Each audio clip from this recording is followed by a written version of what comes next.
Hello, everyone, and Happy New Year.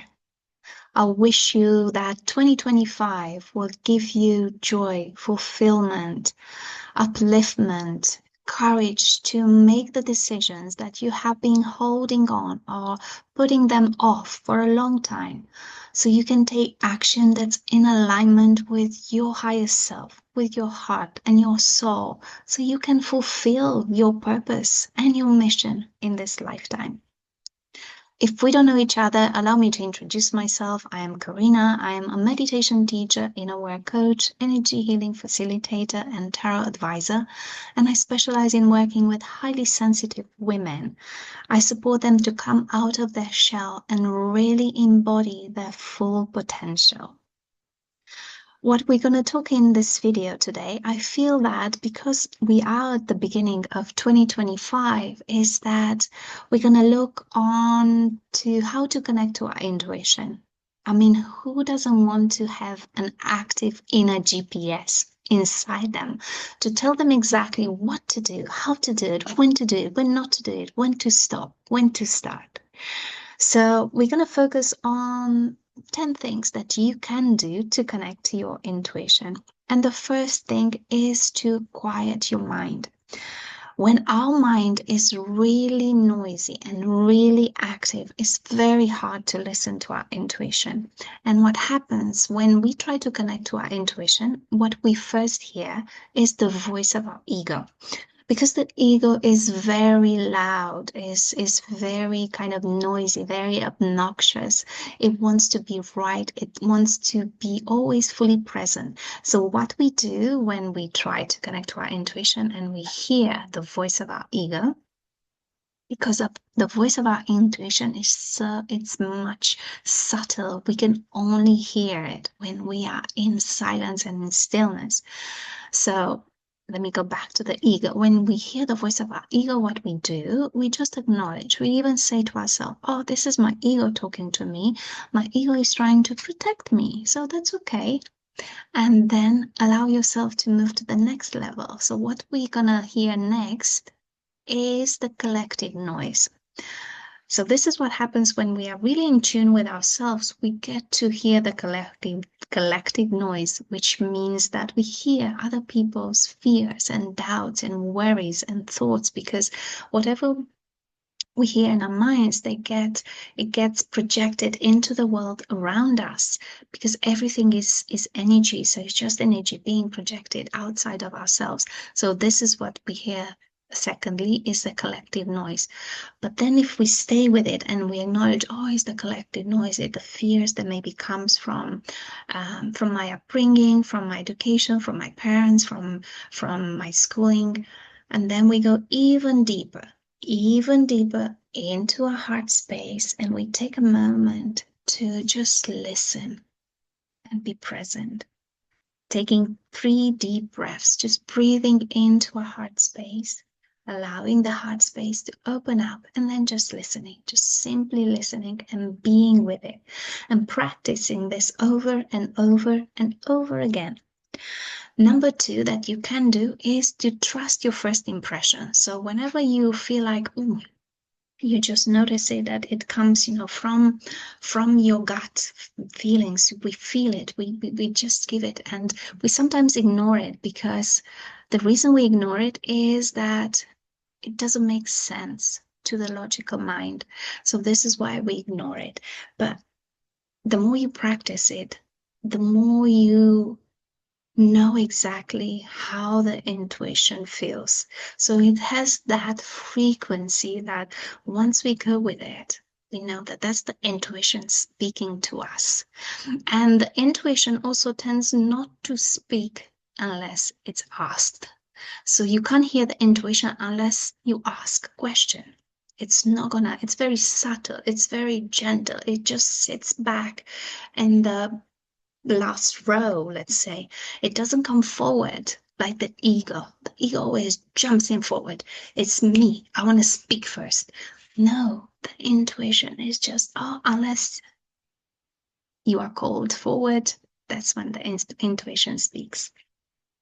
The next thing, number 3, actually, let's go by numbers, is to tune into your body. Your body and our bodies always gives us signals when something is like not right. We feel it in our chest area and in the pit of our stomach. We feel it. Something is not quite right. And this is when the intuition actually speaks to us. So listen to the signs, pay attention to your body. Notice how your body feels when you are in certain situations or when you're talking to certain people. Notice if you have the tendency to people please. Notice how your body feels in that moment, because the body knows that when you go into people pleasing, it's not quite the right thing to do, and it begins contracting and constricting, and it's giving you signs. So pay attention to those signs. Number 4 is to reflect on past experiences. So see if you can remember when in the past you actually gave yourself permission to follow your intuition and all the outcome that came after that.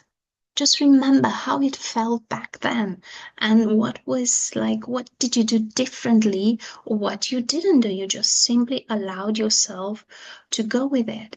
Sometimes, most times, overthinking it dilutes the power of the intuition, because intuition comes from our heart. It's in a heart space, because the connection to our higher self, our spirit, our soul, all happens through our heart space.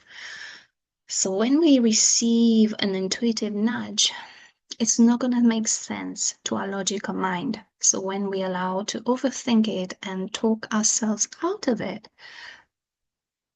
we're not going to follow it through.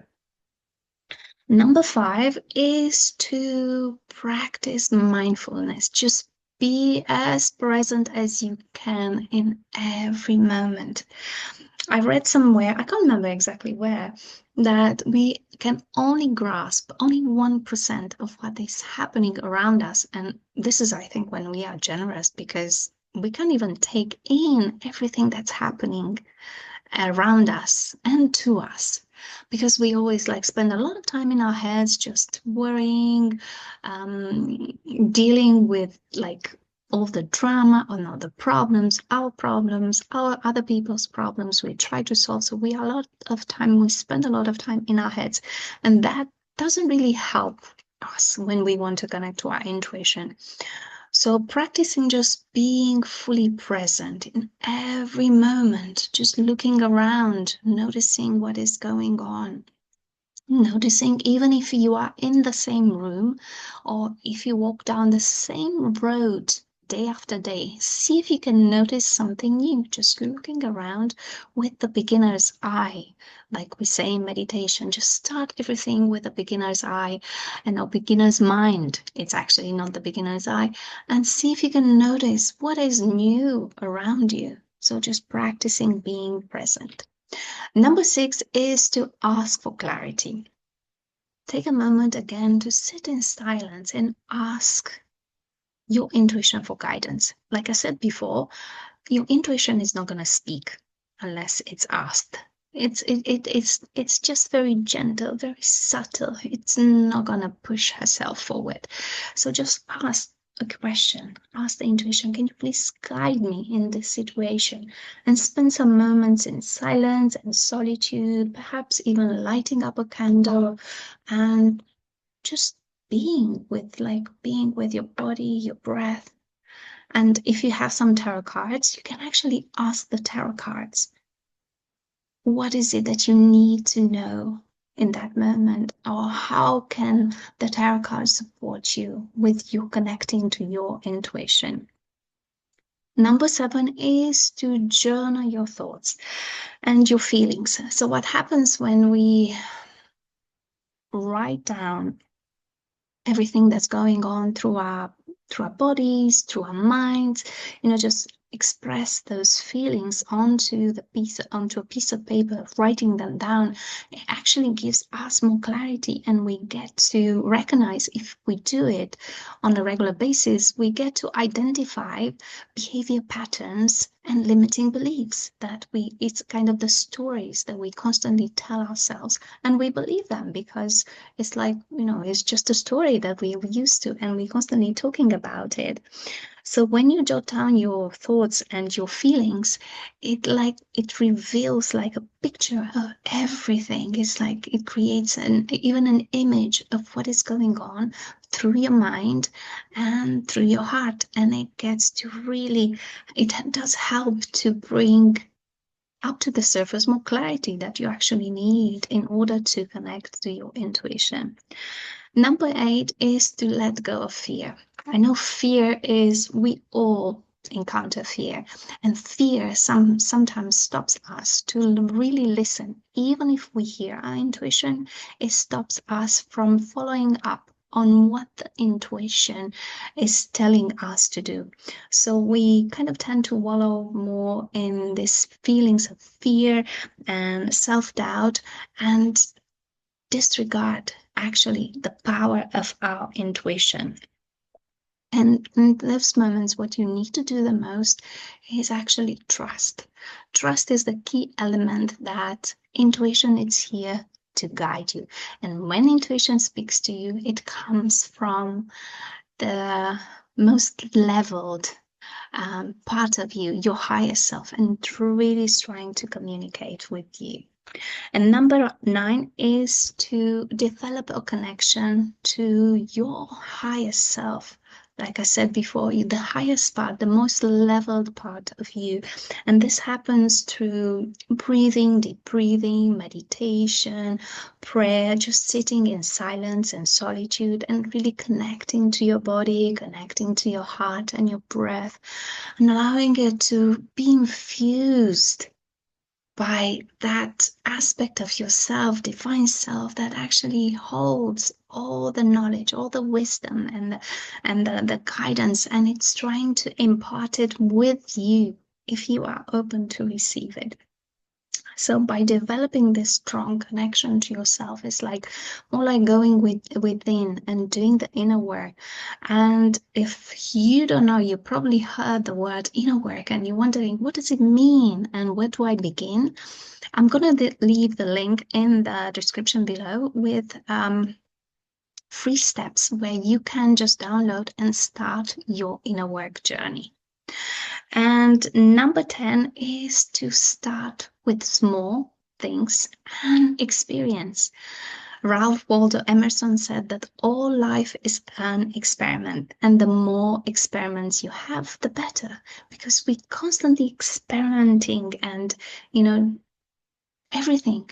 Even if we've done it over and over and over again, we tend to still, create experiments in every moment. So see if you can start with something that's like not so important, just a low stake, decision, and see if you can practice your intuition with it. And notice how you feel. The intuition is actually like a muscle. The more we train it, the stronger it becomes.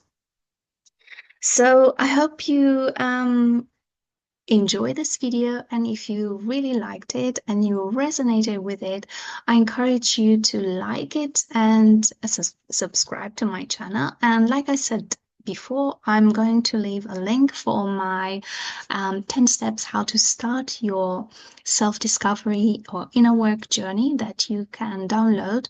And also, if you are interested to have a tarot reading with me, I'm going to leave the link in the description below as well.